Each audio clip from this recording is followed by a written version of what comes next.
오늘 말씀의 제목은 거룩함을 회복하자, 거룩함을 회복하기라는 제목으로 함께 생각해 보고자 합니다. 지난 시간 동안 우리가 이제 부활을 부인했던 사두개인들의 그 시작의 잘못됨, 또 나쁜 마음, 또 하나는 이제 영원한 관점이 없이 말씀을 왜곡하는 그 위험성에 대해서 우리가 살펴봤습니다. 오늘은 이제 마지막 부활과 현실 사이라는 이 주제의 마지막 시간이고, 본문은 끝이 아닙니다. 계속 이제 볼 것이고, 부활에 대한 소망이 없을 때 우리의 일상이 얼마나 세속화되고 망가질 수 있는지 좀 생각해 보면서, 동시에 그 속에서 우리가 어떻게 거룩한 삶을 회복할 수 있는지 그 은혜를 나누고자 합니다. 결국은 무슨 얘기냐면, 땅에만 갇힌 시선은 결국 우리의 삶을 세속화, 속되게 만들어지고, 또 하늘의 소망을 품을 때 비로소 우리는 진정한 거룩함을 회복하고 능력 있는 삶을 살게 된다라는 내용입니다.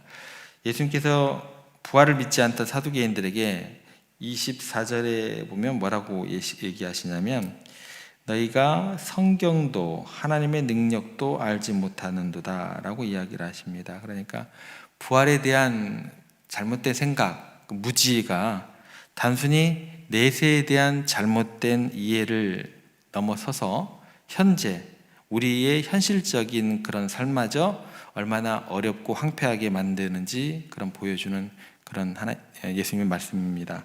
그래서 영원한 소망이라는 그 기둥이 사라진 우리의 일상은요, 걷잡을 수 없이 그냥 한쪽으로 무너지게 되는 거죠. 속되고 또 잘못된 방향으로 흘러가게 된다라는 것입니다.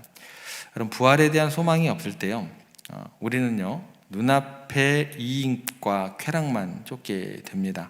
덧없고 일시적인 것에 우리의 모든 에너지와 마음을 쏟아붓게 되는 것입니다. 부활이라는 어떤 그런 내용도 마찬가지고, 하나님의 나라의 관점으로 바라보지 못하게 되면 부활도 우리 가운데 전혀 어떤 작용을 하지 못하게 돼요. 그러니까 먼저 하나님의 나라의 관점이죠.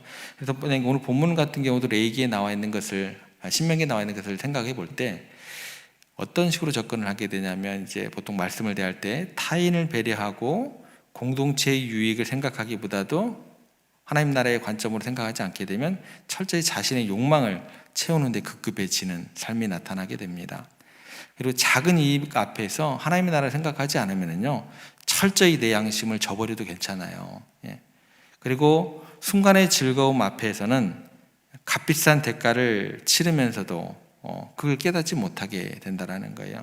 어떤 얘기냐면, 병든 나무에서는 절대 열매가 맺힐 수 없듯이 우리 가운데 하나님의 나라의 관점, 또 영원한 나라의 소망을 잃어버린 우리의 삶의 자리에서, 현실에서는요, 그 열매라는 것은 맺어질 수 없고, 좋은 열매는 맺어질 수 없고, 망가지는 인생, 또 슬픈 삶으로 우리 가운데 주어지게 된다라는 것입니다. 이처럼 영원한 소망을 잃어버리는 삶은요, 우리를 세속적인 가치관에 만들 뿐만 아니라 하나님 말씀마저 왜곡하게 만들고, 결국 어떻게 이끌게 되냐면 우리를 타락의 길로, 또 잘못된 악의 길로 이끌게 된다라는 거예요. 이게 어느 모습에서 가장 우리들에게 두드러지게 나타나냐면, 이단을 보시면 돼요. 이단들을 통해서 역사 속에서 나타나고 지금도 나타나고 있는데, 이단들이 정확히 이런 현상들이 더욱더 분명하게 드러나게 됩니다. 그들이 성경 공부를 할까요, 안 할까요? 이단들이요, 굉장히 열심히 합니다. 성경책을 열심히 봐요. 연구를 해요. 그들 스스로 성경책을 열심히 공부한다고 주장을 해요. 그런데 이들은 어떤 거냐면, 하나님 나라의 관점으로 바라보지 않고, 그러다 보면 부활에 대한 올바른 소망이 없어져요. 그러다 보면 말씀들을 어떻게 해석을 하냐면, 자신들의 탐욕을 채우는 도구로 철저하게 왜곡을 하게 됩니다. 이 단은요, 처음부터 끝까지 다 틀린 게 아니에요. 그죠? 일단은 맞아요. 일단은 맞는데 부분이 틀린 거예요. 이 단이 좀 이상한 거예요. 그래서 이 단인 거예요. 그죠? 내일 이 부분에 대한 것은 다음 시간에 좀 더 자세히 좀 설명을 드리겠습니다. 이 부분에 대해서 뭐라고 얘기를 하면, 척스윈들 목사님이 이제 미국에서 가장 인기 있는 목사님이었는데, 그분이 이제 이런 얘기를 해요. 성경은 우리의 삶을 변화시키는 능력이 있지만 잘못된 동기와 해석은 오히려 파괴적인 결과를 낳을 수 있다. 그래서 이단이 무서운 거예요. 일단은 맞는데 2단 들어가면 이게 심각해지는 거예요. 예. 그 결과 어떤 일이 벌어지게 되면 이단들의 삶은요, 비윤리적이고 타락한 모습으로 기결되는 것을 우리가 수많은 역사적인 사례를 통해서 보고 지금도 목격을 하고 있다는 거예요. 그러면 이게 어떤 행동 패턴으로 나타나게 되면 그들은요, 성적으로 문란해요. 물질적인 탐욕이 막 가득해요. 그들은 어떻게 나올까요? 폭력적이에요. 그러니까 이단들의 삶은요, 영원한 소망이 없이 이 땅의 것들만 집중할 때에 인간들이 얼마나 극단적으로 타락할 수 있는지를 여실히 보여주는 경고와 같은 모습으로 나타나게 됩니다. 우리는 어떻게 될까요? 이런 이단의 전철을 밟지 않도록 깨어 있어야 된다라는 거예요. 일단은 우리가 신앙생활 잘하고 있잖아요. 그러니까 이단으로 넘어가지 않도록 우리가 깨어 있어야 된다라는 거예요. 만약에 부활에 대한 확고한 소망이 없이 이 땅의 욕망에만 뿌리를 내리게 되면 우리 역시도 언제나 비윤리적이 될 수도 있고 이런 타락한 삶을 살아갈 수 있다는 사실을 우리가 기억해야 할 것입니다. 그래서 우리의 마음밭이 어떤지 끊임없이 점검하고 하나님의 말씀이라는 그 진리의 씨앗을 부지런히 심고 굳건한 믿음의 뿌리 위에 우리가 든든히 서가야 할 것입니다. 결국 이러한 비극적인 결말을 맞이하지 않기 위해서는 우리는 하나님의 나라의 관점, 더 나아가서는 하늘나라에 대한 그 소망, 그걸 회복하고 우리의 세속적인 일상에서 벗어나 거룩한 삶을 회복해야 한다라는 거예요. 해답은 분명합니다. 다른 게 없어요.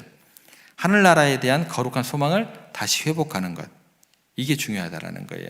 그래서 우리가 부활과 영생에 대한 분명한 소망을 품고 살아갈 때 지금 우리가 살아가는 이 현실의 삶이요, 더욱더 우리에게 거룩하게 의미를 부여하게 된다라는 거예요. 사두개인들이 그렇죠. 부활을 믿지 않았던 영원한 관점 없이 현실적인 이해만 갇혀 있었기 때문에 이게 크게 문제가 되는 겁니다. 그래서 눈앞의 현실에만 집중하고 결국 하나님의 능력과 약속을 간과하게 되는 그런 삶으로 이어지게 됩니다. 그래서 이 내용을 가지고 다시 한번 접근해 볼게요. 예수님께서 사두개인들에게 인용하셨던 형사취수 제도의 하나님의 뜻이 무엇인지, 하나님 나라의 관점으로 바라볼 때 그게 어떤 의미가 있는지 어제 우리가 살펴봤습니다. 이게 하나님 나라의 관점으로 바라보지 않으면, 부활에 대한 관점으로 바라보지 않으면 이런 생각을 할 수가 없는 거예요. 그냥 내가 결혼해야 되고 또 누구를 갖다 먹여 살려야 되고 내가 왜 그래? 이렇게밖에 안 바라보게 된다라는 거예요. 근데 그 취지에 있는 내용은 이런 것이라고 우리 이렇게 살펴봤습니다. 피상적으로 보면 우리가 단순히 가족 유지하는 법으로 보이지만 그게 그렇지 않습니다. 하나님 나라의 관점으로 보고 부활이 있다라는 전제로 바라보면 그게 어떻게 접근이 되냐면, 소망의 관점에서 바라보게 되면 그 안에는요, 한 사람에 대한 존엄성이 담겨져 있다고 그랬어요. 또 하나는 뭐예요? 가문을 이어가는 공동체를 보존하는 하나님의 거룩한 뜻이 담겨 있다는 거였어요. 그러니까 타인을 배려하고 형제를 위하는 마음, 약자를 보호하려는 그 사랑이 그 율법 안에 녹아져 있는 거예요. 그게 하나님 나라의 관점으로 바라보고 부활을 소망하고 나아갈 때 그 일을 내가 감당할 수 있겠구나, 다른 사람들이 그 일을 피하려고 해도 나는 감당할 수 있겠구나, 이 영역으로 나아갈 수 있다는 거예요. 그러니까 부활의 소망 안에서 우리가 서로를 향한 사랑과 책임을 다해야 함을 보여주는 하나의 단적인 예가 되는 거예요. 이처럼 우리가 하늘나라에 대한 소망을 품고 이 땅의 말씀으로 살아갈 때 어떤 일이 벌어지게 되면, 여러분의 모든 일상의 행위는요, 단순히 세상적인 활동이 아니에요. 그때부터는 뭐가 되냐면 하나님의 거룩한 사명을 감당하는 거룩한 행위가 되는 겁니다. 하나님 나라의 관점으로 부활이라는 소망을 품고 살아갈 때 거룩한 행위가 되고, 그 거룩한 행위를 내가 다른 사람을 회피할지라도 내가 하늘에 대한 부활에 대한 소망이 있기 때문에 주시는 능력 안에서 내가 감당할 수 있는 사람으로 결단하고 나아갈 수 있는 용기가 생기게 되는 거예요. 그래서 직장에서 여러분 성실하게 일하는 것들 다른 사람은 하지 않을 수도 있어요.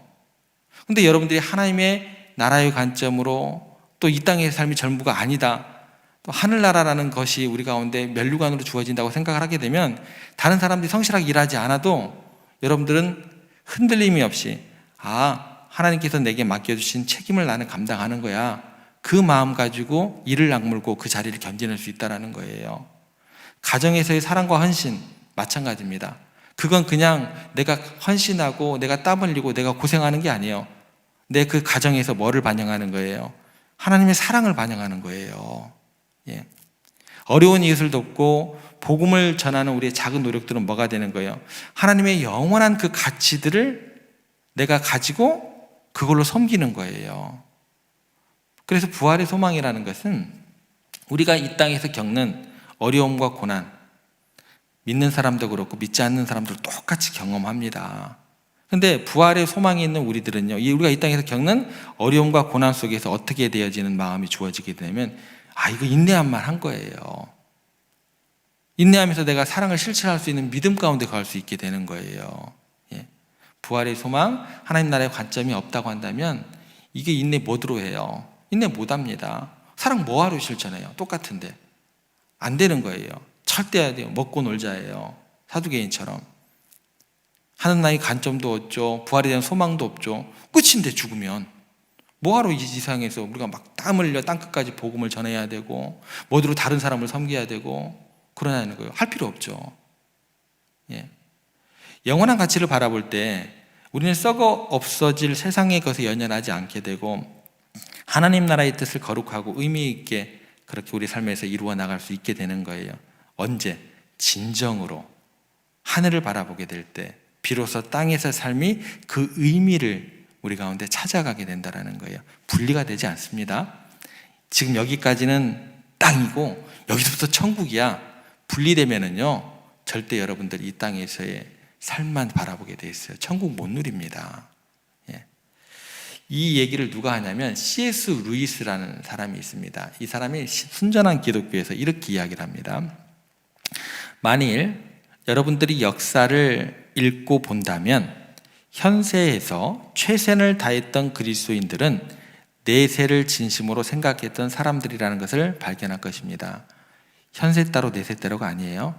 나는 저 천국이 보장되어 있으니까 이 땅은 그냥 아무렇게나 그냥 저 사람에게 내 집 문서 갖다 주고 천국 소망에 나는 살아갈 거야. 그게 아니에요. 이게 뭐예요? 이게 이단이에요. 그죠? 현세에서 최선을 다했던 그리스도인들은 내세를 진심으로 생각했던 사람들이라는 걸 발견하게 될 것입니다. 사도들과 중세시대의 위대한 사람들, 노예 제도를 철폐시켰던 영국의 복음 전도자들, 이들 모두가 이 세상에서 그들의 발자취를 남겼습니다. 그러니까 열심히 이 세상을 살아갔다라는 거예요. 가정에서도 살아가고 직장에서 살아가고 최선을 다해서 살아갔다는 거예요. 그래서 이렇게 이야기합니다. 정확히 말해서 그들의 마음이 천국으로 가득 차 있었기 때문에 그렇게 할 수 있었습니다. 그리고 그 다음에 이제 반대되는 이야기가 나와요. 그리스도인들이 내세에 대해 생각하는 것을 대부분 중지했기 때문에 그들이 이 세상에서 아주 무력해졌습니다. 내세에 대한 생각을 하는 것을 대부분 중지했기 때문에 이 세상에서 완전 무력해졌다는 거예요. 그래서 무슨 얘기냐면 천국에 초점을 맞추십시오.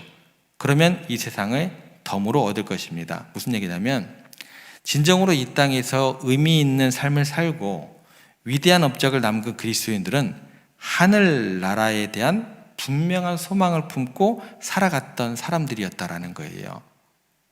그들의 마음이 천국으로 향해 있었기 때문에 이 땅의 어려움 속에서도 좌절하지 않고 굳건한 믿음으로 헌신할 수 있었다라는 것입니다. 반대로요, 하늘나라에 대한 소망을 잃어버린 그리스도인들은요, 이 세상에서요 아무것도 안 하려고 그래요. 그냥 무력해져요. 그렇게 될 수밖에 없다라는 거예요. 왜요?